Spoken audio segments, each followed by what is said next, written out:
রমাদান আপনার কাছে আসবে, কেমনে তার জন্য অভ্যর্থনা দিবেন? রমজানের অভ্যর্থনা দেওয়ার জন্য আপনাকে সবচেয়ে বেশি রমজান লাভের জন্য আপনার মনের মধ্যে আকাঙ্ক্ষা থাকতে হবে। বলেন কি হুজুর, প্রস্তুতি নেইনি মানে? রমজানের প্রস্তুতি শেষ, 15 কেজি পেঁয়াজ আগেই কিনে হালাইছি। ইন্নাল হামদুলিল্লাহ আলহামদুলিল্লাহি নাহমাদুহু ওয়া নাস্তাঈনুহু ওয়া নাস্তাগফিরুহু ওয়া নু'মিনু বিহি ওয়া নাতাওয়াক্কালু আলাইহি ونعوذ بالله من شرور أنفسنا ومن سيئات أعمالنا من يهد الله فلا مضل له ومن يضلله فلا هادي له ونشهد أن لا إله إلا الله وحده لا شريك له ونشهد أن سيدنا وحبيبنا وطبيب قلوبنا محمد الذي أرسله بالحق بشيرا ونذيرا وداعيا إلى الله بإذنه وسراجا منيرا فقد قال الله سبحانه وتعالى في كلامه المجيد وفي فرقان الحميد أعوذ بالله من الشيطان الرجيم بسم الله الرحمن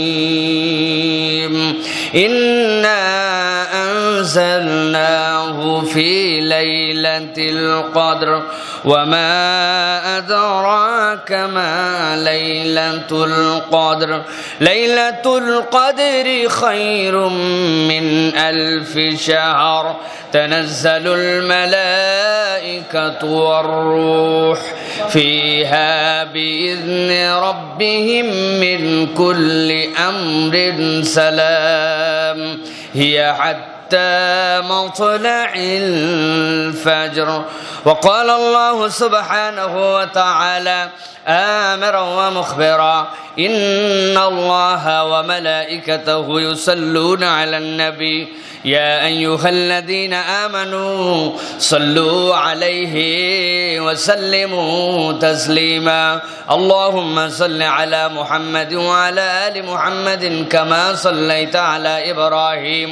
وعلى آل إبراهيم إنك حميد مجيد اللهم بارك على محمد وعلى آل محمد كما باركت على إبراهيم وعلى آل إبراهيم إنك حميد مجيد الحمد لله আল্লাহ রাব্বুল আলামিনের শুকরগুজার হচ্ছি যে আল্লাহ রাব্বুল আলামিন রমজানের দ্বার প্রান্তে আমাদেরকে আল্লাহ রাব্বুল আলামিন আরও একটি জুমাতে ইমানদার করে সুস্থ রেখে আল্লাহ রাব্বুল আলামিনের কথা শোনার জন্য মাজালিসে জিকিরে আসার বসার তৌফিক দান করলেন। সেই রব্বুল আলামিনের কাছে তাঁরই শেখানো বাক্যে কৃতজ্ঞ হচ্ছি, কালেমাতুশ শুকর আদায় করি, সকলে অন্তর থেকে পড়ি আলহামদুলিল্লাহ।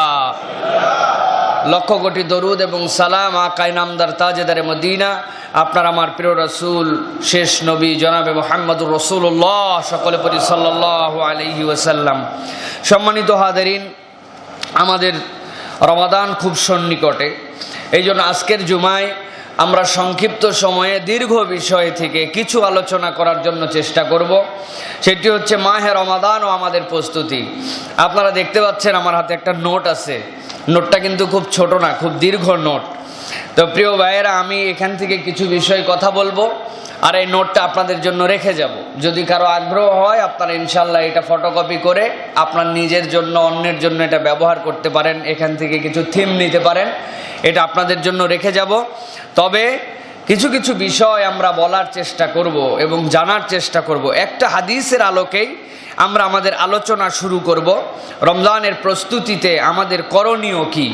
প্রিয় ভাইয়েরা, রমজানের প্রস্তুতিতে আমাদের যে করণীয়, এটা আমি বরাবর আপনাদের কাছে নানানভাবে উপস্থাপন করেছি।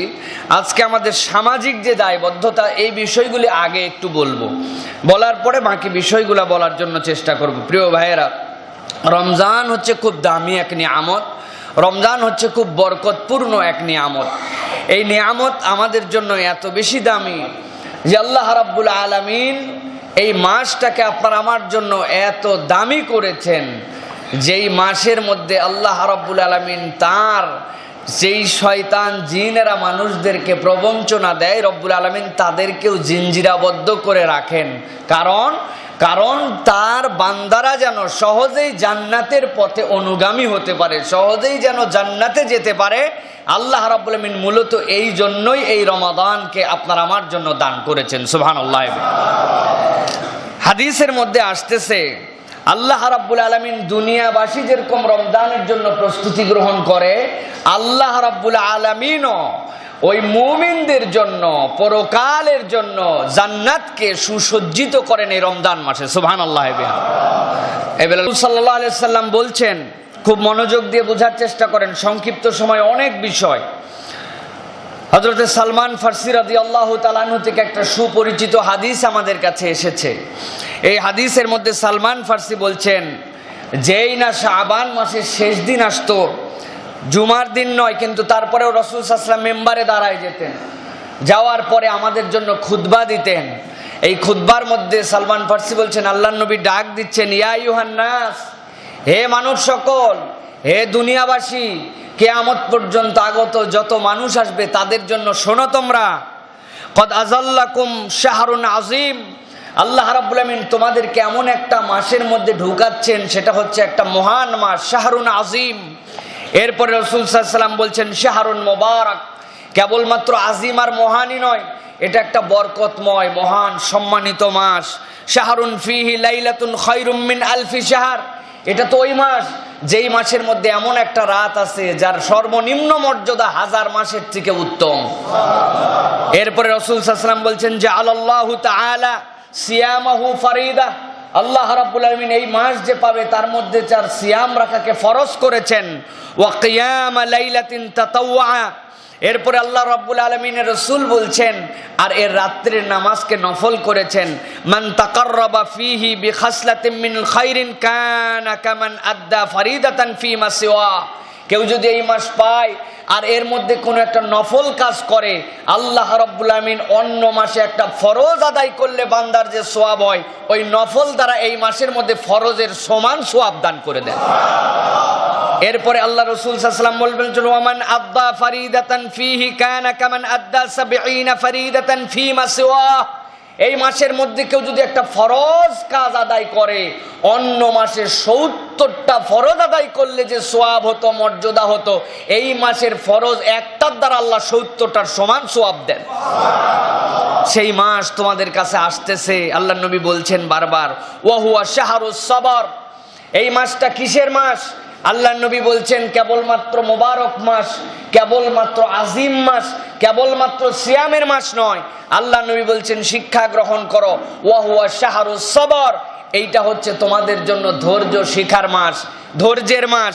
এরপরে রাসূল সাল্লাল্লাহু আলাইহি ওয়াসাল্লাম বলছেন ওয়া সাবরু সাওয়াবুহুল জান্নাহ, আর জেনে রাখো কেউ যদি ধৈর্য ধরে আল্লাহ রাব্বুল আলামিনের প্রতিদানে তাকে আর কিচ্ছুই দিবেন না, খালি একটা জান্নাত দিবেন। এরপর আল্লাহর নবী বলছেন সবচেয়ে সুন্দর কথাটা, ওয়া হুয়া শাহরুন শাহরুল মুওয়াসাত, এই মাস হচ্ছে সহমর্মিতার মাস, শাহরুল মুওয়াসাত। রমজান তো ওই মাস যেই মাস দ্বারা তোমরা সহমর্মী হবে, পরস্পরের মধ্যে সহমর্মিতা বৃদ্ধি করবে। প্রিয় ভাইয়েরা, এই শাহরুল মুওয়াসাত, এই কনসেপ্টটা যদি আমরা গ্রহণ করতে পারি যে এটা আমাদের জন্য সহমর্মিতার মাস, ভালোবাসার মাস, পরস্পরের মধ্যে আন্তরিকতার মাস, এই একটা জিনিস যদি পৃথিবীর মধ্যে ছড়ায় দেওয়া যায়, তাহলে পুরা পৃথিবীতে শান্তির আবাসে আবার সেই রাসূল সাল্লাল্লাহু আলাইহি ওয়াসাল্লামের যুগের মতো সোনালী যুগ পরিবর্তিত হতে এবং আমাদের সমাজে প্রতিষ্ঠিত হতে সময় লাগবে না, যদি শাহরুল মুওয়াসাত শুধু ছড়ায় দেওয়া যায়। রমাদান হচ্ছে আল্লাহর নবী বলছেন সহমর্মিতার মাস। কিরকম সহমর্মিতার মাস?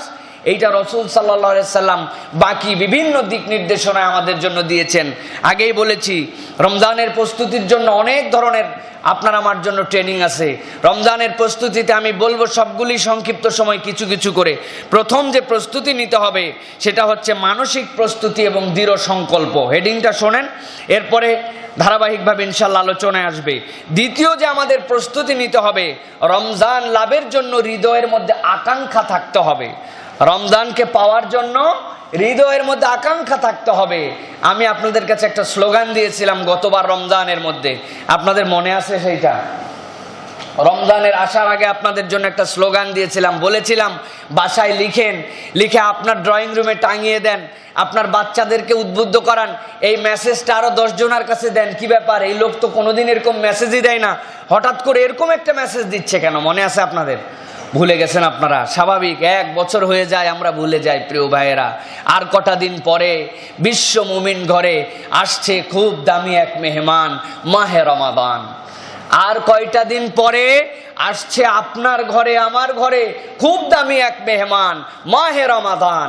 তার জন্য আমরা কি প্রস্তুতি গ্রহণ করেছি ভুলে গেছেন আপনারা? যে আপনার বাড়িতে যদি কোনো একটা মেহমান আসে, তার জন্য কমসে কম 5টা প্রস্তুতি আমরা গ্রহণ করি। ওই মেহমান আসলে তার জন্য একটা অভ্যর্থনার ব্যবস্থা করি, ওই মেহমান আসলে তার জন্য আমরা থাকার সুন্দর ব্যবস্থার চেষ্টা করি, তাকে খাওয়ানোর সুন্দর ব্যবস্থা করি, তার জন্য বিনোদনে যেন কোনো ঘাটতি না হয় বিনোদন দেওয়ার চেষ্টা করি, সর্বশেষ তাকে বিদায় সংবর্ধনা এবং একটা উপহার দিয়ে আমরা তাকে বিদায় করি। কথা ঠিক কিনা? অভ্যর্থনা আপনার ভাগিনা, আমি তো উদাহরণ দেই, পৃথিবীর অনেক দেশ থেকে আসতেছে, বড় দেশ থেকে আসতেছে, হয়তোবা সে হজের সফর করে আসতেছে। আপনার ভাগিনা তার স্ত্রীকে নিয়ে গেছিল, বলছে আমি ডাইরেক্ট মামা গ্রামে যাব না, সফর শেষ করে এয়ারপোর্ট থেকে আপনার বাসায় 2-1টা দিন থেকে তারপরে আমি বাড়িতে যাব। আপনি চিন্তা করেছেন আমার ভাগিনা আসতেছে সফর থেকে, সুতরাং আসার পরে এয়ারপোর্টে ট্যাক্সি ধরে আসবে, কে কি করবে এত দরকার নাই, একদিন থাকবে, আগের থেকে একটা গাড়ি ঠিক করো, অন্তত পক্ষে গাড়িওয়ালার ড্রাইভারের নাম্বারটা নিয়ে রাখো। আমরা করি কিনা? যে আমার সামর্থ্য অনুযায়ী তার যেন অভ্যর্থনায় আসতে যেন কোনো বিড়ম্বনা না হয়, এই চেষ্টাটা আমাদের মধ্যে থাকে। তারপরে কি করি? বাড়িতে এসে থাকবে, আমরা থাকার জন্য তার সাধ্যের মধ্যে সুন্দর ব্যবস্থাপনা করি। বাড়িওয়ালিকে বলি পর্দাগুলা ধোও, চাদরটা পরিষ্কার করো, কি অবস্থা, কি ময়লা অবস্থার মধ্যে আছে দেখতেছো না, বাড়ির পাপোশটার কি অবস্থা, ঘর দুয়ারগুলো একটু ঝাড়াও, কাজের মেয়েটাকে 20 টাকা লাগে বকশিস দিও, তারপরে একটু আগে আগে আসতে বলো। তার থাকার জায়গাটা আমরা ঠিক করি। খাওয়ানো, সে যা যা খেতে পছন্দ করে, গরুর গোশ খেতে পছন্দ করে, সিনার গোশ খেতে পছন্দ করে, হাড্ডিয়ালা গোশ খায়, সামনের রানের গোশ তো দূর, তো যোগাযোগ করে তারপরে নিয়ে এসে রাখো। ছোট মাছ খাবে, অতদিন বাইরে ছিল, ছোট মাছটা নিয়ে এসে রাখো, চেষ্টা করি আমরা। আর ভাগিনা শুটকি খায় না, গন্ধ পছন্দ করে না, বাড়িতে আলটিমেটাম দিছে, এই কয়দিন শুটকির নাম দেন আমাদের বাড়িতে তুলবি না, ভাগিনা যে কয়দিন থাকবে কষ্ট পাবে মেহমান আমাদের। আমরা ন্যূনতম এইগুলো প্রস্তুতি নেই কিনা বলেন? নেই আমরা। এটা গেল তার খাওয়া। এরপরে আমরা কি করে বিনোদনের জন্য ব্যবস্থা করি। তার বাড়িতে পেপার দেয় না, আমাদের বাড়িতে রেগুলার পেপার রাখা হয় না। একটা পেপারের কথা বলে দিস তো, যে 2-4 দিন থাকবে একটা পেপার দেখ। টেলিফোনটা নষ্ট হয়ে আছে, টেলিফোনটা লাগলে ঠিক করো। ডিশের লাইনটা খালি ঝিরঝির করে একটা খবর দেখবে, তাও দেখা যায় না, খবর দে তোরে, ডিশের লাইনটা যেন ঠিক করে দিয়ে যায়। আমরা এগুলো আমাদের ন্যূনতম সারাউন্ডিং এর মধ্যে এই প্রস্তুতিগুলো আমরা গ্রহণ করি। প্রিয় ভাইরা, বিদায় সংবর্ধনা কিভাবে দেই? বিদেশ থেকে আসতেছে, বিদায় যখন বাসার থেকে চলে যাবে, আমার ভাগনা বউকে নিয়ে আসতেছে, অন্তত বাঙালি হিসেবে তাকে একটা শাড়ি গিফট করো, একটা তার বাচ্চা আসতেছে, একটা কাপড় চুপুর কিছু দিয়ে অন্তত বিদায় করো। না হলেও 200-500 টাকার একটা নতুন চকচকা নোট রাখো, একটা ছোট বাচ্চা আছে, দেওয়ার সময় যেন হাতে দেওয়া যায়। এরকমই তো আমরা বিদায় দেই কিনা প্রিয় ভাইরা? তো আপনার বাড়িতে এক দামি মেহমান আসতেছে, যেই মেহমান আপনার জন্য জান্নাতের ঘোষণা নিয়ে আসতেছে, জাহান্নাম থেকে মুক্ত দিবে এই ঘোষণা নিয়ে আসতেছে, রহমত নিয়ে আসতেছে, মাগফিরাত নিয়ে আসতেছে, শয়তানকে জিনজিরাবদ্ধ করে আসতেছে। আপনার জন্য আল্লাহ রাব্বুল আলামিনের নৈকট্য অর্জনের মাধ্যম হিসাবে আপনাকে নিচ্ছে, আপনার জন্য মোবারক হিসাবে আসতেছে। এক রাত্রের ইবাদতে আপনার জন্য নিম্নে 1000 মাস, উপরে মিলিয়ন মাসের সমান সওয়াব দেওয়ার জন্য আপনার কাছে আসতেছে। সে তো এক বিরাট দামি মেহমান। তার জন্য আপনার প্রস্তুতি কি প্রিপারেশন নিয়েছেন? ওই 5টা প্রস্তুতিকে যদি কনসেপ্টে ক্লিয়ার করেন, আমি আপনাদের জন্য একটা ঘরের কাজ দিলাম। সূরা আল বাকারার 183 থেকে 186 নম্বর আয়াত মুখস্থ করতে হবে। আমার মুসল্লি যারা আছেন, আমার কথা যারা শুনতেছেন, এত দূর থেকে এত কষ্ট করে দেশের বিভিন্ন প্রান্ত থেকে আপনারা খুতবা শুনতে আছেন, আপনার বাড়ির কাছের মসজিদ রেখে আপনারা অনেক সময় এই মসজিদে চলে আসেন দুটা কথা শোনার জন্য, দুটা ইসলামের সহি কথাগুলো আপনাদের কাছে হৃদয়ে যেন লাগে, এরকম কথা শোনার জন্য। খালি শুনলে হবে না প্রিয় ভাইয়েরা, নিজেদের কিছু কাজ করতে হবে। সূরা বাকারার 183 থেকে 186 নম্বর আয়াত মুখস্থ করতে হবে আপনাদেরকে। আল্লাহ রাব্বুল আলামিন যে আয়াতে কারিমার মধ্যে আপনার আমার জন্য এই দিক নির্দেশনা দিয়েছেন, আপনি রমাদানকে কিভাবে আপনি অ্যাকসেপ্ট করবেন, রমজানে কি কর্মসূচি গ্রহণ করবেন, আপনার পরিকল্পনা কি হবে।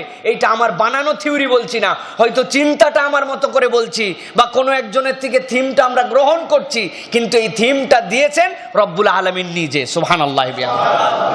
সূরা বাকারা খুলে দেখেন, আল্লাহ বলছেন রোজা কেন রাখবে, কিভাবে রাখবে, রোজা রাখতে না পারলে কি করবে, রোজা কেন রাখবে, কিভাবে তোমার রোজা সুন্দর হবে।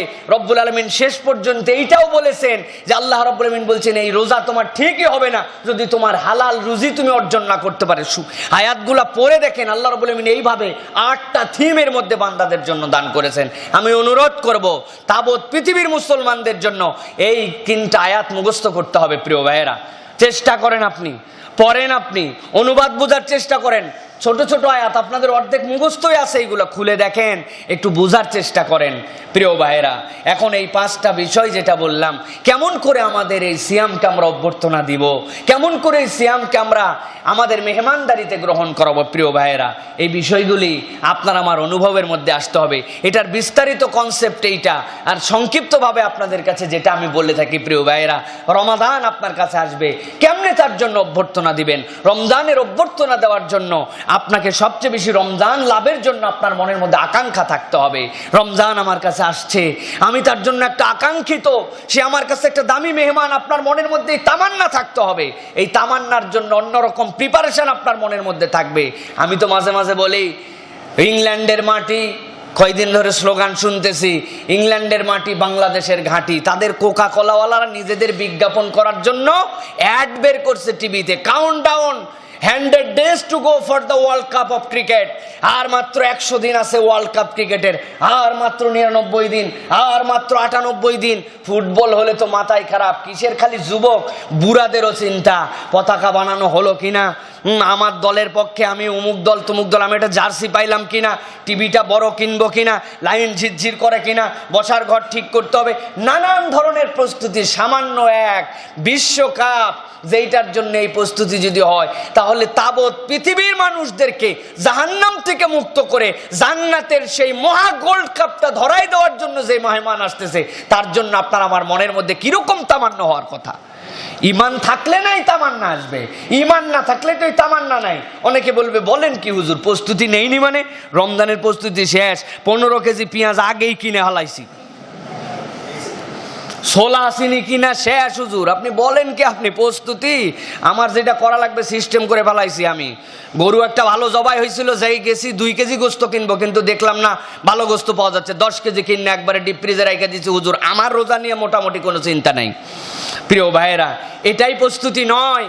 রমাদানের প্রস্তুতির জন্য আপনাকে ভালোবাসা, তামান্না, আপনাকে কতগুলা প্রস্তুতি নিতে হবে তার জন্য, অভ্যর্থনার জন্য। তার অন্যতম একটা জিনিস, আমাদের সমাজ থেকে চাঁদ দেখার অনুপ্রেরণা কমে গেছে। আমরা চাঁদ দেখতে যাই না। চাঁদ দেখা কমিটির হাতে দিছি, দেওয়ার কারণে তো কি অবস্থা হচ্ছে বুঝতেই পারতেছেন।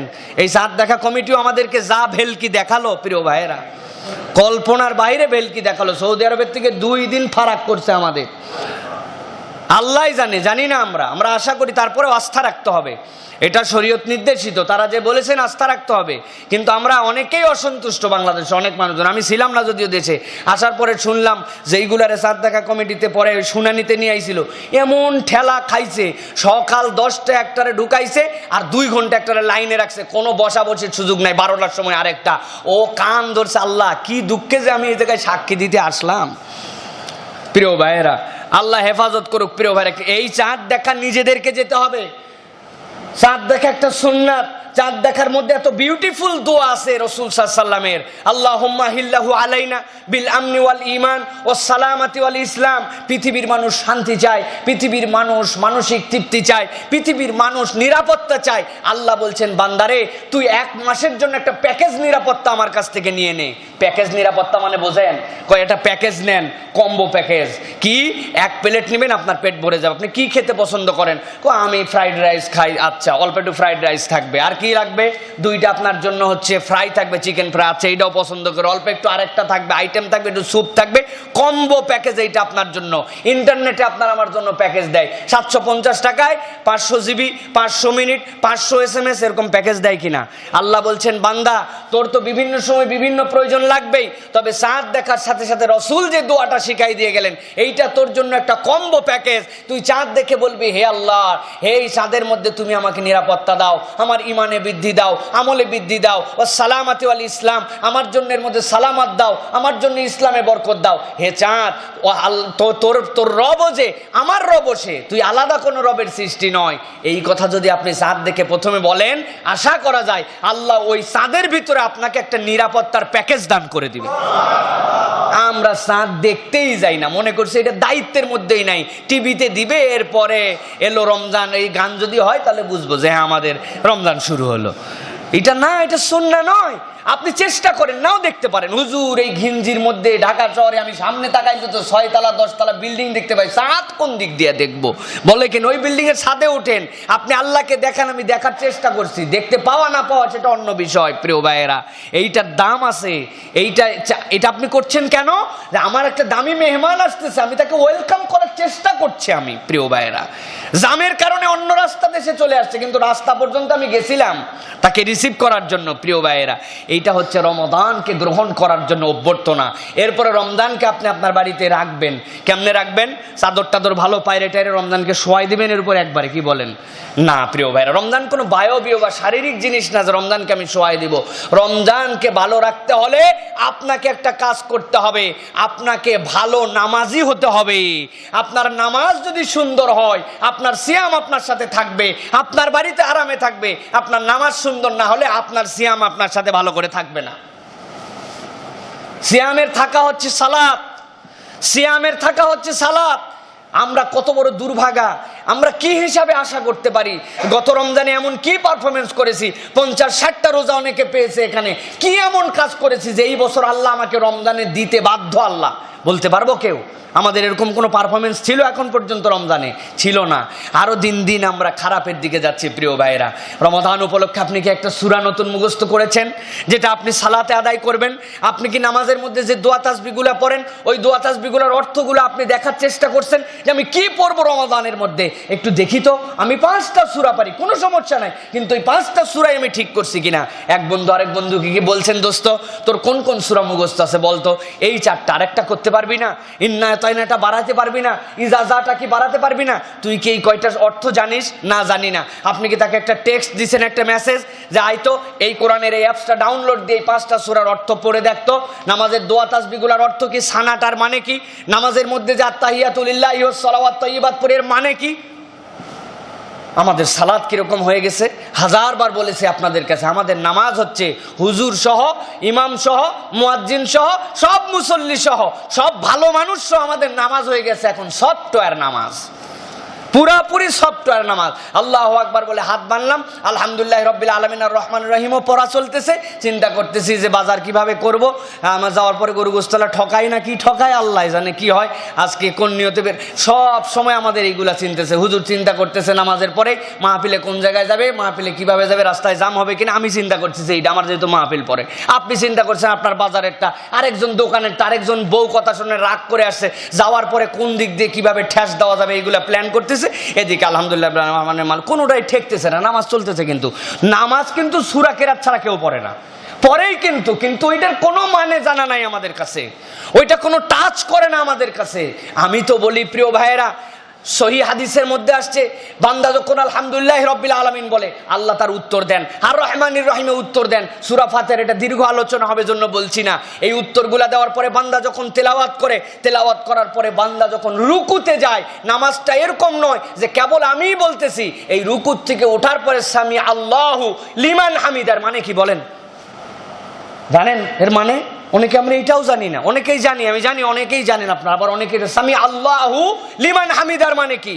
আমি তো বলি প্রিয় ভাইরা, এতক্ষণ পর্যন্ত বান্দা আল্লাহর কাছে বলেছে, আর সামি আল্লাহু লিমান হামিদা মানে আল্লাহ বলছেন যে বান্দা শোনো, তোমার কেরাতে কিছু দুর্বলতা থাকতে পারে, তোমার কনসেন্ট্রেশন দেওয়ার 100% চেষ্টা করছো, তারপরে তোমার মন থাকে নাই, এদিক সেদিক দৌড়াদৌড়ি করেছে, অনেক ধরনের তোমার গ্যাপ আছে, কিন্তু তারপরেও জেনে রাখ বান্দা, এতক্ষণ পর্যন্ত সেই আল্লাহু আকবার বলার থেকে সুবহান রাব্বিয়াল আযীম পর্যন্ত তুই যত তাসবিহ করেছিস, সামি আল্লাহু লিমান হামিদা, তোর রব বধির নয়, তুই যে তাসবিহ করেছিস সেই তাসবিহগুলো তোর রব শুনেছে। সুবহানাল্লাহ, এটা আল্লাহর পক্ষ থেকে আপনার উত্তর চলে আসছে, সামি আল্লাহু লিমান হামিদা।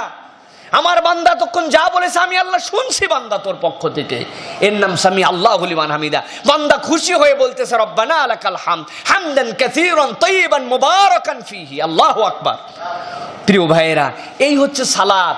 আপনার সালাত যদি সুন্দর না হয়, মিনিংফুল না হয়, সালাতে কি পড়ছেন, দোয়া কি করছেন, তাসবিহ কি করছেন, নতুন একটা কেরাত মুখস্থ করার যদি চেষ্টা না করেন, বিশ্বাস করেন আপনার সিয়াম আপনার বাড়িতে আপনার সাথে থেকে সুখ পাবে না। এই সিয়াম এফেক্টিভ হবে না, এই সিয়ামের থাকা ভালো হচ্ছে না, দামি মেহমানের ইজ্জত আপনি দিচ্ছেন না, এটাই বাস্তবতা। প্রিয় ভাইয়েরা, চেষ্টা করেন নিজেদের সালাত সুন্দর করার। কই এত কিছু তো হলো, কত প্রশ্ন আপনারা আমাদের কাছে করেন, সুবহানাল্লাহ বিহামদি, মূলক অমূলক, আননেসেসারি নেসেসারি, কত যে প্রশ্ন আছে মানুষের মনে। প্রিয় ভাইরা, সারা দিন রাত আমাদের কাছে প্রশ্ন আর প্রশ্ন, মোবাইলে প্রশ্ন, রাস্তায় দেখলে প্রশ্ন, বাসে দেখলে প্রশ্ন, মোটর সাইকেলে করে আসি, মাঝে মাঝে মোটর সাইকেল আলাও চিনে ফেলছে হুজুর, সাথে সাথে যতক্ষণ আসে ততক্ষণ আর উত্তর দিতে দিতে আসি, টাকা দেওয়া ফাও। প্রিয় ভাইয়েরা, এই যে প্রশ্ন আমাদের, কিন্তু আমরা তো এই প্রশ্ন করি না, হুজুর দেখেন তো আমি যে রুকুটা করতেছি আমার রুকু কি ঠিক হয়, আপনি একটু দেখেন তো হুজুর। একজন এসে বললো না একদিন, হুজুর দেখেন তো আমি সিজদার মধ্যে যে তাসবিহটা পড়ি আমার তাসবিহর উচ্চারণটা ঠিক আছে কিনা। কেউ করে না এই প্রশ্ন, কেউ শোনাতেও আসে না, দেখাতেও আসে না, আমাদের এইগুলা নাই। আপনারা চেষ্টা করেন নিজেদের সালাদগুলাকে ঠিক করার জন্য, তাহলে সিয়াম আপনার সাথে সুন্দর করে থাকবে। সিয়ামকে খাওয়াবেন কি? গরুর গোস্ত তো কিনেই ফেলছি, পেঁয়াজি তো বানাবোই, পেঁয়াজ রেডি, কি বলেন এইগুলা খাওয়াবো সিয়ামকে? জি না ভাই, এটা তো আপনার আমার পেট পূজা, এটা আপনার আমার জন্য, এটা আপনার আমার শরীরের জন্য। সিয়ামের জন্য কি দিব আপনি আমি? সিয়ামের জন্য খাবার হচ্ছে, সিয়াম নিয়ে এসেছে কোরআনকে। শাহরু রমাদান আল্লাযী উনজিলা ফীহিল কুরআন, কোরআন আপনাকে সুন্দর করতে হবে। আপনি যদি কোরআন সুন্দর করতে পারেন, কোরআন পড়তে পারেন, কোরআন বুঝতে শিখতে পারেন, তাহলে সিয়ামের খাওয়া ভালো হবে। প্রিয় ভাইয়েরা, আমাদের দেখেন আমরা কতকাল পেরিয়ে গেল, মুরব্বী হয়ে গেছি, বৃদ্ধ হয়ে গেলাম, মরার বয়স হয়ে গেল, এখনো কোরআন পড়তেই পারেন অনেকে, পড়তে পারলে অনেকে সহি নাই অনেকের কোরআন তেলাওয়াত। অনেক মুরব্বীরা রাগ করবেন যে হুজুর আমাদের বয়স হয়ে গেছে, আর কয়দিন বাঁচি, এ কয়দিনে। জি না ভাই, আপনার বয়সে অনেক সাহাবায়ে কেরাম ঈমান এনেছেন, মনে করতেছেন হুজুর ওরা আরবের লোক তো ঈমান আনছিল হুজুর, তাহলে তো ওনারা আরবি আগের থেকে পারতই কোরআন পড়া। জি না প্রিয় ভাইয়েরা, খলিফাতুল মুসলিমিন ওমর ইবনুল খাত্তাব রাদিয়াল্লাহু তাআলা আনহুর সময় যখন অর্ধ জাহান মুসলমানদের নিয়ন্ত্রণে আসলো, স্পেনের লোকেরা স্প্যানিশ কথা বলতো না, আরবিতে কথা বলতো না, 60, 65, 70 বছরের মানুষগুলা ইসলাম এনেছিল, আনার পরে তারা কোরআন শিখছিল। প্রিয় ভাইয়েরা, এই ভারতীয় উপমহাদেশেও সাহাবায়ে কেরাম আসছেন, তারা দাওয়াত নিয়ে আসছেন, বৃদ্ধরা ঈমান আনার পরে হিন্দি ভাষাভাষী, বাংলা ভাষাভাষী, উর্দু ভাষাভাষীরা কোরআন শিখছিল। সুতরাং এই কথা আপনি বলতে পারবেন না আমার 60-70 হয়ে গেছে আমি আর কোরআন শিখতে পারবো না। কোরআন শিখতেই হবে আপনাকে, বিশুদ্ধভাবেই আপনাকে চেষ্টা করতে হবে। তারপরে যদি আপনি শিখতে শিখতে না পারেন, আল্লাহর নবী তো তার জন্য আপনাকে সারপ্রাইজ করে দিয়ে গেছেন। আল্লাহর নবী বলছেন যে তোতলায় কোরআন শিখতে শিখতে তারপরেও পারে না, ওয়ায়াতা তাকতাউ, যে এরকম তোতলায় তোতলায় পড়তে পারে না, আল্লাহ রাব্বুল আলামিন ওই বান্দার প্রতি খুশি হয়ে যে এটা শুধু বিশুদ্ধ পড়ে তার ডবল সওয়াব তাকে দান করেন। আপনি তো ডবল সওয়াবের জন্য হলেও চেষ্টা করতে শুরু করবেন, শিখতে শুরু করবেন। বাচ্চা কাচ্চার অবস্থা কি? আপনার বাচ্চা কাচ্চা কোরআন পড়তে পারে না? আরো বড় হোক, তারপরে 5 পাস করার পরে যখন অবসর পাবে, ওই জেডিসি পরীক্ষা দেওয়ার পর তখন কোরআন শিখাবেন? হবে না, পারবেন না, এই সন্তান আপনার মানুষ হবে না। তাহলে প্রিয় ভাইয়েরা, কোরআন শিখান বাচ্চাদেরকে। সবার প্রথম পাঠ হবে ইমানদারের তার বাচ্চাকে কোরআন শিখানো। আমি তো বলি 4 বছর হয়ে গেলে বাসায় একটা ওস্তাদ রেখে দেন, বন্ধু টাইপের তার একটা ওস্তাদ রাখেন। প্রত্যেক দিন সে আসবে, পড়াবে না তাকে, সাথে থাকবে, সূরা ফাতিহা শোনাবে, ইখলাস শোনাবে, দোয়া দরুদ শোনাবে, সালাম দেওয়া শিখাবে, সাথে সময় দেবে। ইসলামী একটা পরিবেশের সঙ্গ তাকে দিতে শুরু করেন।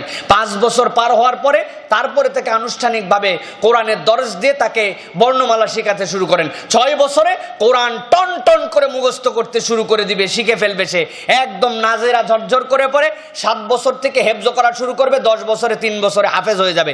এরপরে আপনি তাকে যে লাইনে মন চাই সে লাইনে পড়ান, আপনার সন্তান চিরদিন আপনার জন্য আলোকবর্তিকা হবে, আপনার কবরের জন্য জিম্মাদার হয়ে যাবে।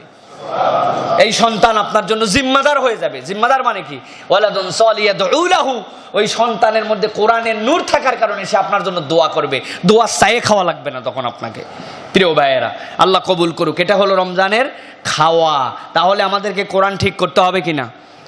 কোরআন ঠিক করতে হবে কিনা প্রিয় ভাইরা? কোরআন ঠিক করতে হবে প্রিয় ভাইরা। এরপরে রমজানের বিনোদন কি হবে? রমজানে কি এন্টারটেনমেন্ট দিবেন?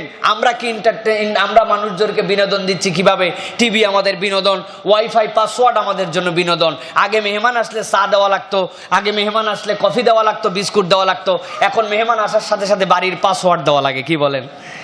ওয়াইফাই পাসওয়ার্ড দিলে মেহমান খুশি। এখন আপনি যা দেন দেন, না দেন না দেন, মোটামুটি উনি বসে ব্রাউজ করতে পারলে খুশি। প্রিয় ভাইয়েরা, আপনার মেহমানদারি হবে রমাদানের কি? রমাদানের মেহমানদারি হচ্ছে আখলাকে হাসানা, উত্তম চরিত্রে। খারাপ চরিত্রগুলাকে বাদ দিয়ে উত্তম চরিত্রে কনভার্ট করতে হবে নিজেকে। ভালো একটা চরিত্রওয়ালা মানুষ হতে হবে। নিজের একটা খারাপ গুণ আছে, মার্ক করেন। আমি বেশি কথা বলি, আমার কথায় কথায় রেগে যায়, আমি অনেক সময় মিথ্যা কথা বলে বসি, আমি কেন জানি কথা বলতে লাগলে আর থামতে পারি না, আমি কথা বলতে লাগলেই আমার স্ত্রীর সাথে কেমন যেন আচরণ করি, বাহিরের অন্যদের সাথে আচরণ করি। এরকম নানান কিছুতে আপনি চিন্তা করেন যে আমার মধ্যে এরকম আমি ঝামেলা দেখতে পাই। টার্গেট করেন, লিস্টটি করেন, করে আপনি 5টা খাসলতকে পরিবর্তন করেন, উত্তম চরিত্র নিজেকে কনভার্ট করার চেষ্টা করেন। এখানে কেউ আমরা বলতে পারবো যে হুজুর আমি হাত তুলে বলতেছি আমার কোনো বদ অভ্যাস নাই, আমার কোনো খারাপ গুণ নেই, আমি হচ্ছি একদম মোস্ট বিউটিফুল পঙ্কিল একজন মানুষ? কেউ বলতে পারবো ভাই? পারবো? কেউ আমরা বলতে পারবো? এটা সবার কোনো না কোনো খারাপ দিক আছে। আপনি যদি আপনার খারাপ দিকগুলোকে বদল করে উত্তম দিকে নেওয়ার মতো প্রতিশ্রুতি দিয়ে রমজানকে গ্রহণ করতে পারেন। লিখতে হবে ভাই, না লিখলে মনে থাকে না এইগুলি। অনেকেই চিন্তা করছেন হুজুর মনে আছে মোটামুটি, আমার খারাপ গুণ আমি জানি না। হয় না। আপনি একটা প্ল্যান করেন, একটা সুন্দর করে লিখে আপনি একটা দাঁড় করান, মোবাইলের মধ্যে নোটের মধ্যে নোট করে রাখেন, আর চেষ্টা করেন যে আপনার টার্গেট আছে আপনি একটা উত্তম গুণে নিজেকে রূপান্তর করবেন, আপনার খারাপ গুণ থেকে নিজেকে সরাই নেবেন। আপনার রমজান আপনার সাথে থাকবে, আপনার মেহমানের মেহমানদারি হবে। বিদায় সম্ভাষণ, উপহার, তার জন্য কি হবে? উপহারের 2টা দিক তার জন্য। একটা হচ্ছে জনকল্যাণে আপনাকে আমাকে কিছু কাজ করতে হবে, কেবল নিজের জন্যই নয়। ইমানদার কেবল নিজের জন্যই নয়, জনকল্যাণে মানুষের উপকার হয়, মহল্লাবাসীর উপকার হয়, দেশের উপকার হয়, পড়োশীদের উপকার হয়, অন্যের উপকার হয়। এরকম কল্যাণমূলক কোনো কাজ করতে হবে। আইডিয়া নাই আপনার মাথার মধ্যে, আইডিয়া নেই, আমি ছাত্র মানুষ, আমি কেবল ইয়াং, আমি কিভাবে কি করব? আইডিয়া বাস কারো কাছে যান, হুজুরের কাছ থেকে আইডিয়া নেন একটা, হুজুর না জানলে আরেকজনের কাছ থেকে আইডিয়া নেন। কার কাছ থেকে আইডিয়া নেবেন আপনি খুঁজে বেড়ান। আচ্ছা, আমি যে একজন ছাত্র, আমি একজন বিজনেসম্যান, আমি একজন চাকরিজীবী, আমি একজন বাবা, আমি একজন গার্মেন্টস কর্মী, আমি একজন রাজনীতিবিদ, আমার জন্য এই রমজানে জনকল্যাণের কোন উদ্যোগটা নিলে সবচেয়ে এফেক্টিভ হবে? আমাকে একটা আইডিয়া দেন তো ভাই, আমাকে একটা বুদ্ধি দেন তো। আমার যদি নিজের মধ্যে প্রেরণাই না থাকে, আপনারা তো কেউ জোর করে খাওয়াবে না ভাই। আপনি খাইতে চাইলে না আপনাকে তখন খাবার দিবে আপনাকে। প্রিয় ভাইরা মানুষ, এইটা হচ্ছে আপনাকে নিজেকে কিছু এফোর্ট দিতে হবে, এর পিছে আপনাকে একটু দৌড়াতে হবে। এই চিন্তাই কোনোদিন করি নাই, আইডিয়া কোত্থেকে আসবে? রমজানের আবার গিফট, কি অসম্ভব কথাবার্তা আমাদের এরকম চিন্তা ভাবনা। এটা হচ্ছে একটা পার্ট। আর 2 নম্বর পার্ট হচ্ছে রমজানের গিফট হবে উত্তম দোয়া। একটা সুন্দর দোয়া করতে আপনাকে শিখতে হবে। দোয়ার কোনো বিকল্প নাই। উত্তম দোয়া আমরা জানিও না, উত্তম দোয়া আমরা করিও না। আমি মাঝে মাঝে বলি, এইটা কাউকে শ্লেষ করে বলা নয়, আমাদের দোয়া এখন একদম অটোমেটিক দোয়া। সালাদ যেরকম অটোমেটিক, আমাদের দোয়া। আমি যদি জিজ্ঞাসা করি এখানে এমন কোনো ভাই আছেন, একটুখানি হাত তুলে বলেন তো যে আল্লাহর কাছে আমি আধা ঘন্টা ব্যাপী একদিন দোয়া চাইছিলাম। অনেকে বলবেন হুজুর কি সাংঘাতিক কথা, আমার জীবনে তো চাহিদাই নাই, আধা ঘন্টা বলবো কি? নাকি বলেন? রব্বানা আতিনা ফিদ দুনিয়া হাসানা ওয়া ফিল আখিরাতি হাসানা ওয়া কিনা আযাবান নার রব্বির হামহুমা কামা রব্বায়ানি সাগীরা। আল্লাহ তুই আমার গুনাহ খাতা মাফ করে দে, আব্বা আম্মার গুনাহ খাতা মাফ করে দে আল্লাহ, তামাম উম্মতে মুসলিমাকে মাফ করে দে আল্লাহ, দুনিয়া আখিরাতে আমার সকল বিপদ আপদ দূর কর, শরীর স্বাস্থ্য ভালো করে দে আল্লাহ, আয় রুজিতে বরকত দে।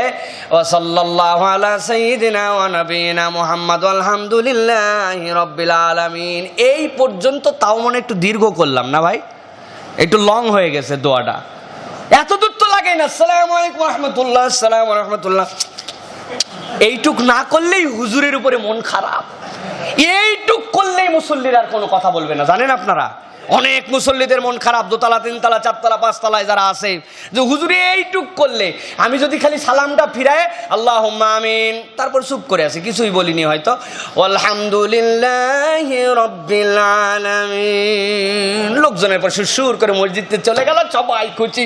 আমাদের মসজিদে নামাজের পরে দোয়া সারে নাই, হুজুর দোয়া করছে। কি যে বললো হুজুর, এই দোয়ার থেকে কত বড় দোয়া যে করা হয় নামাজের পরে, সেই দোয়ার মধ্যে আমাদের কোনো সম্পর্ক নাই। এই দোয়া আমাদের মসজিদে হয় না জন্য অনেকের মন খারাপ। প্রিয় ভাইরা, দোয়া হয় না, হাত তুলে একটু দোয়া করেন হুজুর। খারাপ বলতেছি না আমি কোনো কিছুকে, কিন্তু ভাইরা রমজানকে বিউটিফুল ভাবে যদি বিদায় করতে চান আপনি, তাহলে আপনাকে একটা উত্তম দোয়ার প্র্যাকটিস করতে হবে। উত্তম দোয়া না হলে হবে না। আপনার কত দোয়ার সাবজেক্ট আছে, আপনি এইটুকুতে দোয়াকে সীমাবদ্ধ করে ফেলেছেন। আপনি জানেনই না যে একটা দোয়া কিভাবে সুন্দর হতে পারে।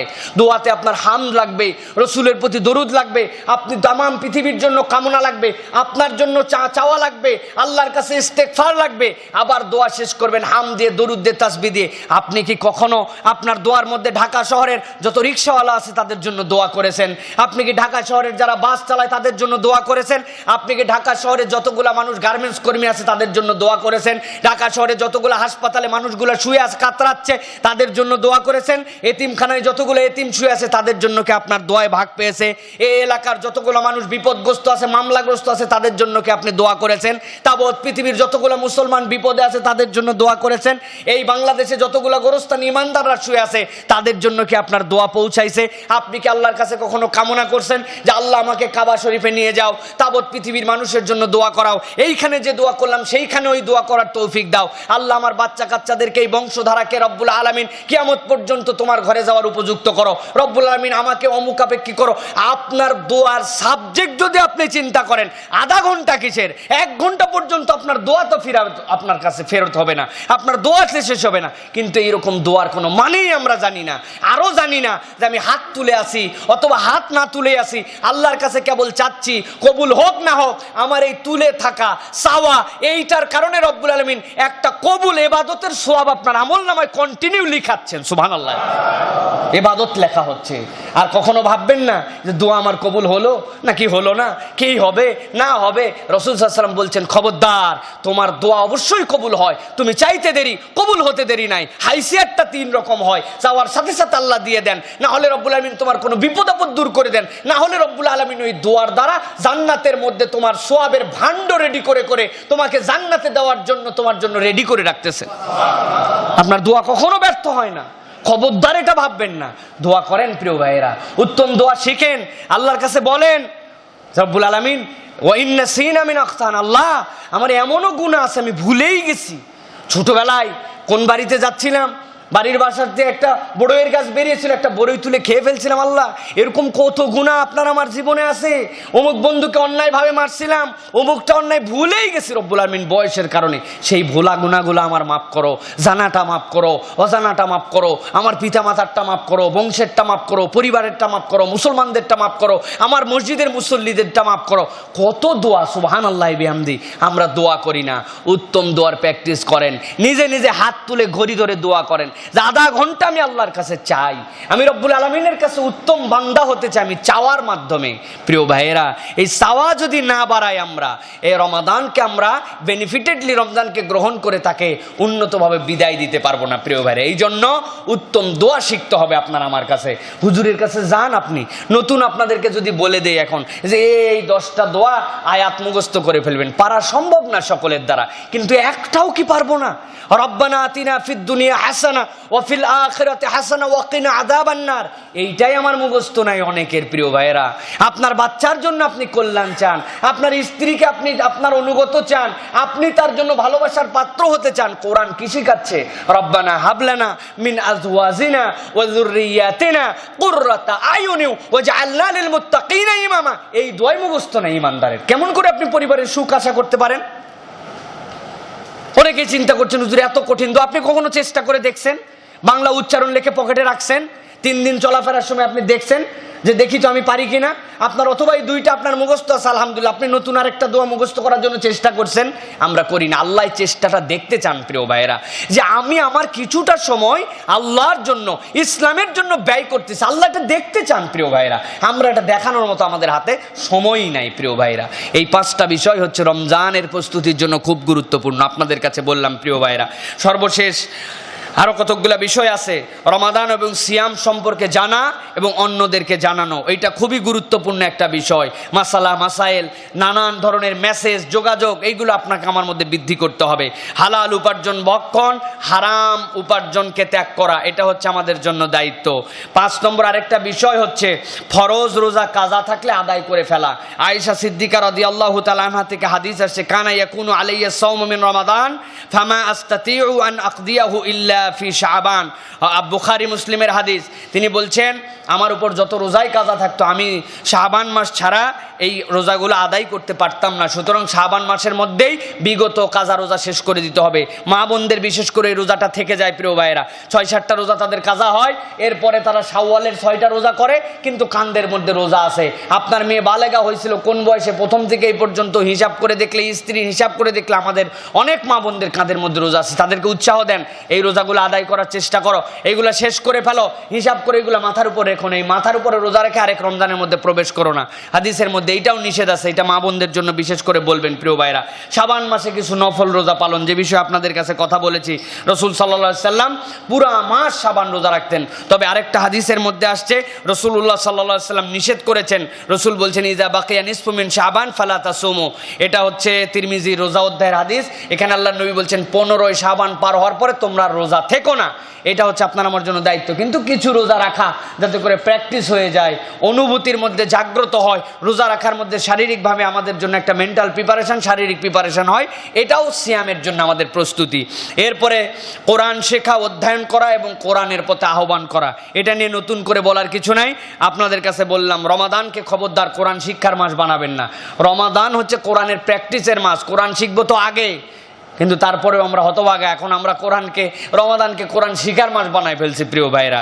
শিখেন আলহামদুলিল্লাহ, উপায় না থাকলে কি করা, যদি ছুটি পান, কিন্তু কোরআন প্র্যাকটিসের মাস। শিখবো তো অন্য সময়। এই মাসে তো কোরআন নাজিল হয়েছে, এই মাসে কোরআনের মুজাকারা হবে, আলোচনা হবে, এই মাসে কোরআনময় হবে আপনার আমার জন্য। তারপরেও শিখেন, আল্লাহ রাব্বুল আমিন বরকত দিবে ইনশাআল্লাহ। টার্গেট করেন যে কোরআন শিখে ফেলবো। কোরআন শিখতে 21 ঘন্টা লাগে। অনেকে বলে 21 দিনে কোরআন শেখানো হয়, 30 দিনে। আসলে ভুয়া কথাবার্তা। 24 ঘন্টায় একদিন হয়, এর মধ্যে 1 ঘন্টা মাত্র দিতে হয়। কোরআনের থেকে দ্রুত কোনো কিছু শেখা যায় না। আপনি আল্লাহর উপরে খালেস নিয়ত নিয়ে 100% মন দিয়ে যদি আপনি 30 ঘন্টা সময় দেন, আপনি কোরআন শিখে ফেলবেন ইনশাআল্লাহ। একটা কায়দা শুধু শেষ করলে তো আপনি কোরআনের পাঠ শিখে ফেললেন রে ভাই। এত সহজ কোরআন শেখা। 60টা অক্ষর শিখলে বাকিগুলো এমনি মুখ দিয়ে যা বাড়ায় তাতে অক্ষর আদায় হয়ে যাবে। তায়ের আবার মাখরাজ লাগবে কি? মাখরাজ তো অবশ্যই আছে, কিন্তু সাধারণ মানুষের জন্য বা তা এগুলার কোনো মাখরাজ লাগে না। 60টা অক্ষর মাত্র শিখতে হয়। হা আর ছোট হার পার্থক্য, লাল এইটা একটু শিখতে হয়, সা এইটা একটু শিখতে হয়, আর আপনার আমার জন্য সিন আর সোয়াদের পার্থক্যটা একটু বুঝতে হয়। বাকিগুলো অটোমেটিক হয়ে যাবে আপনার। এই জিনিসগুলো এমনি আপনার শিখে ফেলবেন। 60টা অক্ষরের মাখরাজ যদি একটু ভালো করে শিখা যায়, বাকিগুলো আপনার আয়ত্তের মধ্যে চলে আসবে। আর অক্ষর চিনতে লাগবে 2-4 দিন, জবর জের পেশ 1 দিন, জবরের সাথে ওই অন্য অক্ষর মিলানোর জন্য 1 দিন, তাসদিদের কায়দা 1 দিন, গুন্নার কায়দা 1 দিন, বাকি 10 দিন পড়তে শুরু করবেন। বিশ্বাস করেন কোরআন আপনি শিখে ফেলবেন। কঠিন কিছু না প্রিয় ভাইয়েরা। আল্লাহ বলছেন ওয়ালাকাদ ইয়াসসারনাল কুরআনা লিযিকির, এই জিকিরের মধ্যে সব আছে, পড়াও আছে, বোঝাও আছে, জানাও আছে, এত সুন্দর। আর যারা দায়িত্বশীল আছে, যারা আমরা কোরআন পারি, আমরা অপর ভাইকে একটু শেখানোর চেষ্টা করি, একটু দরদ নিয়ে যাই। একদিন এশার নামাজের পরে, ভাই কেউ নাই, দরজা লাগান, দেখি আপনার কোরআন শরীফ পড়ার কি অবস্থা আছে, একটু শোনান তো আমাকে, আমারটাও আপনি একটু শুনেন, শুনে একটু দেখি তো আপনার আমার কোরআন পড়ার অবস্থা কি আছে। এইরকম করে দায়ী হতে হবে। ছাত্র ভাই যারা আছেন, আপনারা দেশে যাবেন, এলাকায় যাবেন, মহল্লায় মহল্লায় ছড়ায় পড়েন, ক্যাম্প করেন, 10 জন 20 জনকে ডেকে নিয়ে নিজের গরজে, নিজের কমিশন পাওয়ার জন্যই তো এটাই কাজ করব প্রিয় ভাই। এটা তো আল্লাহর জন্য কমিশন। আমার স্যার কত সুন্দর করে বলতেন যে যারা ওই যে কি বলে জীবন বিমার লোক এসে বলছে, ভাই আপনি যদি একটা বিমা করেন, এই টাকা করে প্রত্যেক মাসে কিস্তি দেন, আপনার এই পাওয়া যাবে, আপনি মরলেই লাভ, বাঁচলেই লাভ, অ্যাক্সিডেন্ট করলেই লাভ। ওই লোক খেপে গেছে, দাঁড় আন্দাজে যাও, লাগবে না আমার কোনো আমি করবো না এগুলো। জীবন বিমার লোক কি এতে আপনার দুর্ব্যবহারে কোনো রাগ করে ভাই? ওর রাগ করার সময় নাই, ও জানি একে গিলাতে পারলেই আমার কমিশন। আবার আইছে, ভাই এটা করেন না ভাই, কি হবে, 100 টাকা 200 টাকা করে কত আপনার পান খাইতে চলে যায়, কত চায়ের টেবিলে বসে চলে, 200টা বাচ্চাদের জন্য রাখবেন। আমি কি আপনার জন্য বলছি, আপনার বাচ্চাগুলোর জন্য। একদিন 2 দিন আবার খেপে গেছে, আমার চেয়ে আমার বাচ্চার প্রতি দরদ বেশি না, ও গায়ে আমাকে নাই। 3-4 দিন পরে যদি আপনাকে শুধু একটা ঢুকাই দিতে পারে একবার, তাহলে ওর কমিশন চালু হয়ে গেল। কথা ঠিক কিনা? তো মুসলমানরা কমিশনের ব্যবসা করবো, তো আমাদের কমিশন কি? আমাদের টার্গেট হবে যেটা নামাজ পড়ে না, নামাজ না পড়া দেখলেই আমার খুশি, এই যে পাইছি একটা কাস্টমার। নামাজ পড়ে না, ওরে নামাজ পড়াতে হবে। আমার কাস্টমার তো আমার বেনামাজি দরকার, নামাজি কাস্টমার তো দরকার নাই, ও বেনামাজি টাক। নামাজ পড়েন ভাই, অজু নাই, অজু করা শিখেন, চলেন। আজকে শিখবো না, ঠিক আছে, কখন আসবো বলেন, যখন বলবে তখন। আজকে বলবে কাপড় ঠিক নাই, অমুক দিন বলবে দাঁড়ায় পেশাব করছিলাম, পানি নেই, তাহলে চলেন আমার বাড়ির থেকে একটা পায়জামা দেই আপনাকে। আপনার বিরক্তির ঠেলা একসময় বলছে চল মসজিদে চল, যাইয়েই দেখি একবার যদি আনতে পারেন, কমিশন চালু হয়ে গেল। আল্লাহু আকবার। এইটাই ইসলামের ব্যবসা। আপনার কোনো লজ্জা পাওয়ার কোনো কারণ নাই। কোরআন শিখে না, কোরআন শিখতে হবে ভাই। আপনি কোন সময় বলেন, আপনি দোকানে বসে থাকবেন না, আপনি বাড়িতে থাকবেন না, আপনি মসজিদে আসবেন না, আপনার কখন এসার পর না রাত 3টায় না 2টায় আপনি লাগেই আছেন। শেষে বিরক্ত হয়ে বলবে, ভাই আসরের পর আসিস তো একটু তুই। 1 দিন যাবেন, 2 দিন যাবেন, কোরআন পড়ানো শেখানোর জন্য কার্যক্রম শুরু করবেন। ও যেই না আলিফ বা অক্ষর চিনে ফেলবে, আল্লাহর মনের মধ্যে আগ্রহ শিখাই দিবেন, আমি আলিফ বা চিনি, আমি কোরআন শরীফ পড়বো না রে, আমি আসো ভাই তুমি আইসো। আল্লাহ রাব্বুল আলামিন রহমতের দুয়ার তার জন্য খুলে দিবেন, আর আপনার জন্য দুনিয়া আখিরাতের সবচেয়ে বড় নিয়ামত আপনাকে দান করবেন। আল্লাহ বলছেন, আসমান জমিনে তোমার থেকে ভালো মানুষ কেউ নাই। খায়রুকুম মান তাআল্লামাল কুরআন ওয়া আল্লামা। শিখে যে শিখাই, আল্লাহ বলছেন দুনিয়া আখিরাতে তার চেয়ে দামি মানুষ নাই। তা আপনি আমি এর জন্য একটু ধাক্কা খাবো না, এর জন্য একটু খোসা খাবো না, এর জন্য একটু গালি খাবো না? খাইলাম, বলতে দেন, ও বলুক, আমি ছাড়ি নাই, কারণ আমার কমিশন খাইতে হবে ওর কাছ থেকে। যুবক ভাইয়েরা, যারা ছাত্র ভাইয়েরা, যারা কোরআন জানেন, তারা এরকম করে প্ল্যান করেন, এরকম করে এক একটা নামাজিকে ধরার টার্গেট করেন, এরকম করে এক একটা গোল নির্ধারণ করেন। 5টা টার্গেট লিখে ফেলেন, এটা রমজান প্ল্যানে আমার এটা টার্গেট। প্রিয় ভাইয়েরা, আল্লাহ আমাদেরকে তৌফিক দান করুক। পাপাচার এবং মন্দ অভ্যাস ত্যাগ করা, যেটা বলেছি আপনাদের কাছে, রমজানের জন্য আপনার আমার জন্য যেটা গিফট হবে, তার জন্য যেটা, সেইটা হচ্ছে আমাদেরকে পাপাচার এবং মন্দ অভ্যাস ত্যাগ করতে হবে। সন্তানদেরকে রোজার প্রতি উদ্বুদ্ধ করা, এটাও খুব গুরুত্বপূর্ণ। প্রিয় ভাইয়েরা, আমরা আমাদের বাচ্চাদেরকে রোজা রাখানোর ক্ষেত্রে অনুদ্বুদ্ধ করে ফেলতেছি। এখন সন্তান যদি বালেগ হয়, রাসূল সাল্লাল্লাহু আলাইহি ওয়াসাল্লাম বলছেন তাকে 7 বছর থেকে নামাজের জন্য নিয়ে যাও, 10 বছর থেকে নির্দেশ দাও, পিটন লাগাও, প্রয়োজনে নামাজ পড়বি না কেন, পড়তে হবে, শাসন করো, এর দ্বারা বুঝাইছেন। তাহলে আপনার সন্তান যদি বালাগাত চলে আসে, এইগুলার প্রকাশ আলামত যদি আপনার কাছে প্রকাশ হয়ে যায়, তাকে রোজা রাখাতে হবে। প্রিয় ভাইয়েরা, চেষ্টা করাতে হবে রোজা আগের থেকে 2-1টা রাখতে। ছোট্ট ছোট্ট বাচ্চারা অনেক সময় সেহরির সময় উঠে বলে আমি আজকে রোজা রাখবো, তাকে নিরুৎসাহিত করেন না, রাখা শুরু করুক। 12টা 1টার সময় যায় ভাঙুক, ওর বয়স 5 বছর 6 বছর, কিন্তু ও রোজা রাখার প্রেরণা আছে। দেখবেন এত বড় দিন হলেও 6-7 বছরের বাচ্চাও রোজা রেখে ফেলতে পারবে ইনশাআল্লাহ। তার জন্য বাপ মাকে উৎসাহ দিতে হবে। এখন বাপ মাই বলে, খবরদার ভাঙ, রোজা ভাঙ, সামনে তোর পরীক্ষা আছে, জেডিসি পরীক্ষা, বেয়াদব রোজা আছে, থাপড়ায় ঠিক করে দেবে একবার। বিশ্বাস হচ্ছে না ভাই, মনে করতেছেন হুজুর ফান করে বলছে।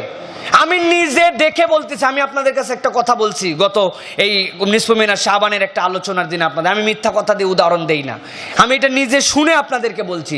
আশ্চর্য, ঠান্ডা হয়ে যাবেন। ব্র্যাক ইউনিভার্সিটিতে পড়ে, ইউনিভার্সিটির সেমিস্টার ফাইনাল পরীক্ষা, মা রোজা রাখতে দিচ্ছে না, ছেলে রোজা রাখতে চায়, আমাকে ফোন করছে, হুজুর আমি কি করবো এখন? বাপ মার অবাধ্য হলে কি আমার গুনাহ হবে? কল্পনা করছেন আপনি? আমরা রোজা রাখার জন্য উৎসাহ দিচ্ছি না বাচ্চাদেরকে রোজা রাখান, ছেলে মেয়েদেরকে রোজা রাখান, বাধ্য করেন। তাছাড়া ওই সামনে কাপড় টাঙ্গায়া আল্লাহও দেখবে না, বান্দাও দেখবে না, ভিতরে দুমদুম খাওয়া দাওয়া চলে। এলাকায় নাই, আছে এলাকায়? আরে মুসলিম ইসলামী হোটেল, হ্যাঁ, রমজানের ইসলামী হোটেল দিছে, সামনে পর্দা টাঙায়, রমজানকে কি শ্রদ্ধা, ভিতরে খাওয়া দাওয়া চলতেছে। একদিন উঁচু করে আমি এরকম করছি, সবগুলা মনে করলো বোধহয় মহিলা ঢুকছে নাকি, হুজুর ঢুকছে। আমি বললাম যে ভাই খাইতে আসিনি, দেখলাম আপনাদের চেহারাগুলা, যাতে আল্লাহর কাছে যাই বলতে পারে আল্লাহ এনারা রোজা রাখতে পারে নাই, এনাদেরকে আল্লাহ মাফ করো। হুজুর কি বললেন আপনি? প্রিয় ভাইয়েরা, আল্লাহ হেফাজত করুক। প্রিয় বাচ্চাদেরকে রোজা রাখান, বাচ্চাদেরকে রোজা রাখার প্র্যাকটিস করান, অভ্যাস করান, এটা আপনার জন্য তাছাড়া বুমেরাং হয়ে যাবে। প্রিয় ভাইয়েরা, ইন্টারনেট, ফেসবুক, টিভি আসক্তি থেকে দূরে থাকা, এখান থেকে এখন থেকেই হিসাবের গাইডলাইন লাগান, রমজানের টিভির গাইডলাইন লাগান। আমার একটা টিভির গাইডলাইন ছিল, পাইলে আমি আমার পেজে শেয়ার করে দিবি ইনশাল্লাহ। আমার লেখা ছিল পুরো, আমার বাড়িতে টিভি আছে কিন্তু কি প্রক্রিয়ায় দেখতে হবে তালিকা দেওয়া আছে একবারে। এর বাহিরে টিভি ব্যবহার করার কারো যোগ্যতা নাই, ক্ষমতা নাই, এই সিস্টেমে ব্যবহার করতে হবে। সুতরাং সেই টিভি, ইন্টারনেট আসক্তি এখান থেকে নিজেদেরকে কমান। ফেসবুক দেখা, ইউটিউবে রাত্রির পর রাত্রি শুয়ে শুয়ে সময় পার করে দেওয়া, এইগুলোর থেকে এখন থেকে লাগাম লাগাতে হবে। প্রিয় ভাইয়েরা, আল্লাহ রাব্বুল আমিন তৌফিক দান করুক। দান, সাদাকা, যাকাত এবং ইফতার করানোর আর্থিক প্রস্তুতি গ্রহণ করতে হবে, দান সদকা করতে হবে রমজান মাসে। একটা হাদিসের অল্প একটু শেষটুকু বলে দেয়, আপনাদের কাছে আনন্দ লাগবে।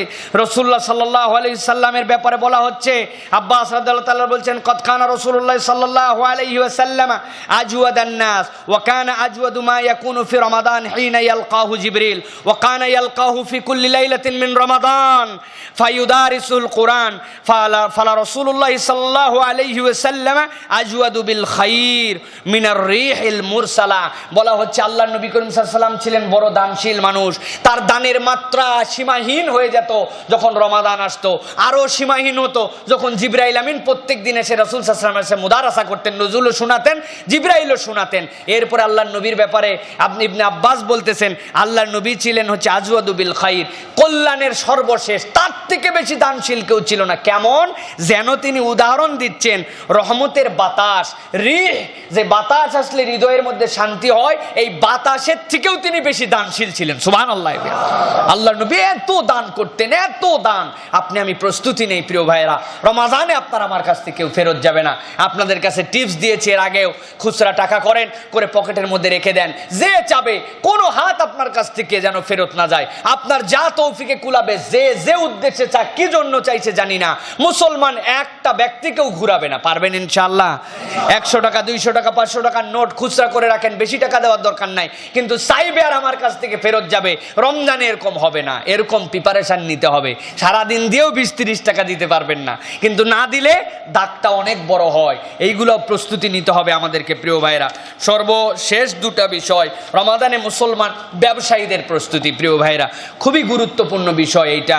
আমাদের ব্যবসায়ীরা কৃত্রিম সংকট তৈরি করে অধিক মুনাফার জন্য, আমরা অনেক ধরনের চিন্তা ভাবনা করি, এখান থেকে বাঁচতে হবে। হাদিসের মধ্যে আসছে লা ইয়াহতাকিরু ইল্লা খাতি, আল্লাহর নবী বলছেন, এটা মুসলিম শরীফের হাদিস, বাগান এবং জমির অধ্যায়, চাষাবাদের অধ্যায়ের মধ্যে হাদিসটা আসছে, 4015 নম্বর হাদিস। অপরাধী লোক ব্যতীত কেউ গুদামজাত করে না, অপরাধী লোক ছাড়া কেউ গুদামজাত করে না। গুদামজাত করা ভালো অভ্যাস নয়, রাসূল সাল্লাল্লাহু আলাইহি ওয়াসাল্লাম নিষেধ করেছেন। নবীজি বলছেন লা, নবী করিম সাল্লাল্লাহু আলাইহি ওয়াসাল্লাম ওই বাজারের মধ্যে গেলেন, যাওয়ার পরে এর মধ্যে হাত দিলেন, নিচের দিকে দেখলেন উপরে যেরকম পণ্য নিচের দিকে সেরকম নয়, নিচের দিকের পণ্যগুলো আর্দ্রতা বেশি। নবীজি তার জন্য বদদোয়া করলেন যে খবরদার কোনো মুসলমান ধোকা দিতে পারে না, ধোকা দেয় সে আমার উম্মত নয়, মান গাশশা ফালাইসা মিন্না। প্রিয় ভাই, রাসূল সাল্লাল্লাহু আলাইহি ওয়াসাল্লাম এই জন্য বারবার বলেছেন যে আমাদের বাজারে কেহ ইহতেকার তথা মজুদদারি করবে না, মজুদদার ইমানদারের বাজারে থাকবে না।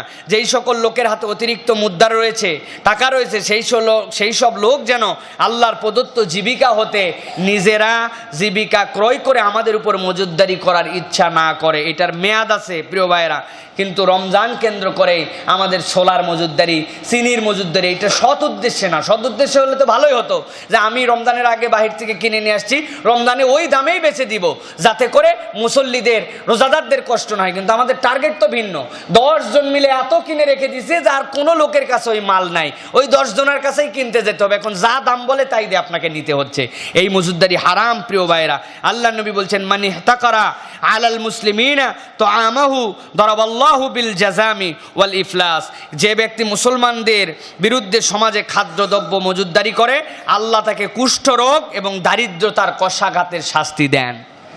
নাউযুবিল্লাহি মিন যালিক। প্রিয় ভাইয়েরা, ইবনে মাজার মধ্যে হাদিসটা আসছে। সুতরাং মজুদদারি করা যাবে না অন্যায়ভাবে। রাসূল সাল্লাল্লাহু আলাইহি সাল্লাম ওই যে বলেছেন যে ধোকা দেয় সে আমার উম্মত নয়। রাসূল সাল্লাল্লাহু আলাইহি সাল্লাম এরপরে বলেছেন, শেষ একটা হাদিস বলি, আল জালিবু মারজুকুন ওয়াল মুহতাকিরু মালউনুন।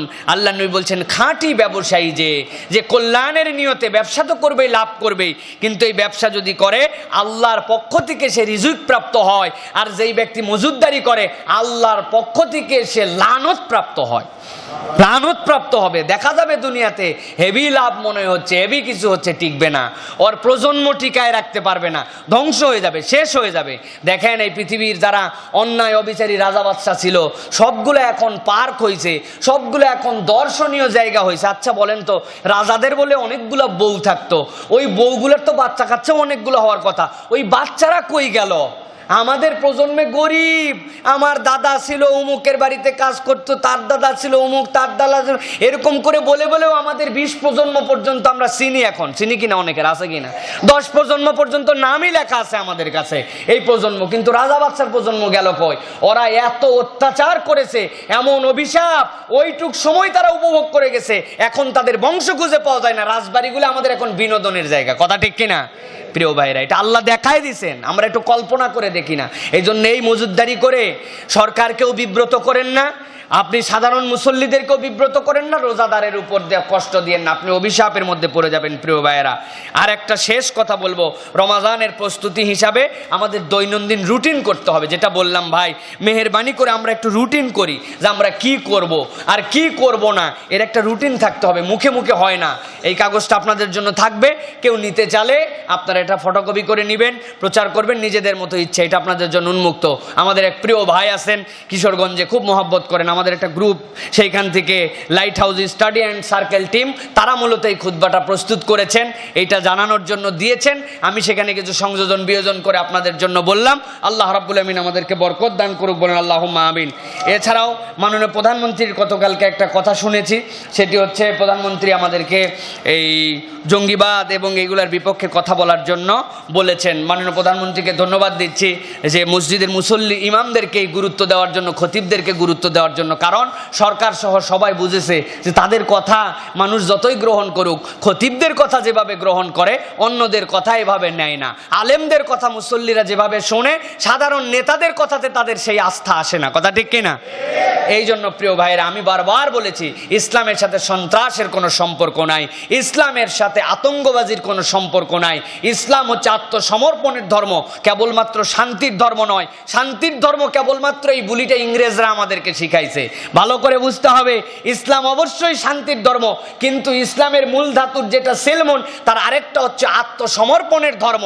আপনি আত্মসমর্পণ না করে খালি শান্তি শান্তি বললে মুখে মুখে হবে। আর আত্মসমর্পণ মানে কি? আল্লাহর কাছে স্যালেন্ডার করে দেওয়া।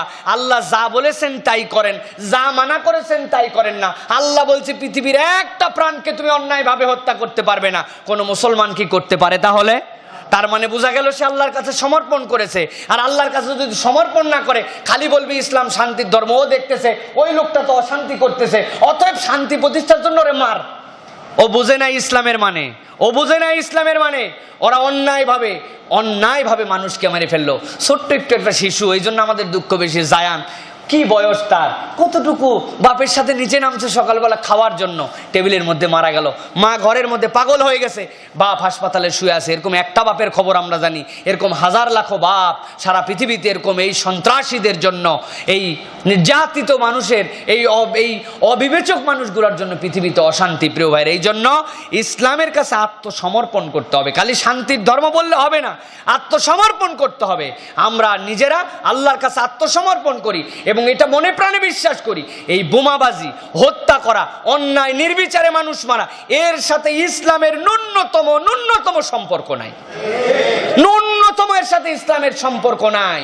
প্রিয় ভাইরা, কিন্তু দুঃখজনক যে কেউ এরকম ভুল ভাল করলে যদি নাম মুসলমান হয়ে যায় তাহলে ইসলামের গায়ে দোষ চলে আসে। কিন্তু ওই লোকটাই যদি খ্রিস্টান আর ইহুদি নামওয়ালা হয় তাহলে আর খ্রিস্টান ধর্ম ইহুদি ধর্মের উপরে যায় না, কিন্তু ইসলামের উপরেই অপবাদ চলে আসে। ভুল ব্যক্তির, ইসলামের নয়। ইসলাম শান্তির ধর্ম। ইসলাম আত্মসমর্পণ করে আল্লাহর কাছে এটা শিখিয়ে দিয়ে গেছে। রাসূল সাল্লাল্লাহু আলাইহি ওয়াসাল্লাম আপনাকে আমাকে শিখাই দিয়ে গেছেন যে মানুষ মারা ইসলামের কাজ নয়, ইসলাম মানুষ মেরে আসে নাই। সুতরাং যারা এই কাজ করতেছে তাদেরকে প্রতিহত করতে হবে। এবং দুঃখজনক হলে এটাও সত্য, যারা এই মগজ ধোলাই দিচ্ছে, ইসলামের মুসলমান নাম অনুসারীদেরকে ব্যবহার করতেছে। আপনি যদি খুঁড়তে যান, এই কেসও খুঁড়তে সাপ বেরোবে জন্য এরা বেশি খোরে না। ইহুদি নাসারাদের পিছনে ষড়যন্ত্র আছে। ইহুদি নাসারাদের পুরো পৃথিবীকে অস্থির করার, মুসলমানদেরকে কালার করে দেওয়ার, মুসলমানদেরকে রং করে দেওয়ার, অন্যদের চোখে খারাপ হিসেবে উপস্থাপন করার। মুসলমানরা অনেক বলদ, গাধা, অনেকগুলা বোঝে না, তারা এই ফাঁদে পা দেয়। প্রিয় ভাইয়েরা, সুতরাং আমাদেরকে হেফাজত করতে হবে। এই অল্প একটু জায়গার মধ্যে অনেক মানুষ থাকি আমরা। এখানের অ্যাক্সিডেন্ট মানে মারাত্মক অ্যাক্সিডেন্ট, এখানের একটা ভুল সিদ্ধান্ত মানে সাংঘাতিক ভুল সিদ্ধান্ত, যেইটার আর কোনো রিমেডি আমাদের কাছে থাকবে না। সুতরাং ঘরে ঘরে প্রত্যেকটা মানুষকে সতর্ক হতে হবে। আপনার সন্তান, আপনার ভাই, আপনার পরিবেশ, আপনার বন্ধু, তারা কে কোথায় যায়, কি করে, কাদের সাথে মিশে, আচরণের মধ্যে আগের থেকে পরের মধ্যে কোনো পরিবর্তন হঠাৎ করে দেখতে পাচ্ছেন কিনা, সজাগ দৃষ্টি রেখে তাদেরকে অনুসন্ধানিচ্ছ মন আপনাকে রাখতে হবে। বাপ মাকে সতর্ক হতে হবে। আল্লাহ রাব্বুল আমিন আমাদের দেশকে হেফাজত করেন। আল্লাহ রাব্বুল আমিন যারা শ্রীলঙ্কা সহ পৃথিবীর বিভিন্ন জায়গায় যারা মারা গেছে তাদের পরিবার পরিজনের প্রতি সমবেদনা জানায়। আল্লাহ রাব্বুল আমিন যারা ঈমান নিয়ে গেছেন তাদেরকে শাহাদাতের মৃত্যু দান করেন, আল্লাহুম্মা আমিন। এবং আল্লাহ রাব্বুল আমিন আমাদের দেশ সহ সারা পৃথিবীর অশান্তিকে দূর করে শান্তির আবাস হিসেবে আমাদেরকে কবুল করেন, আল্লাহুম্মা আমিন।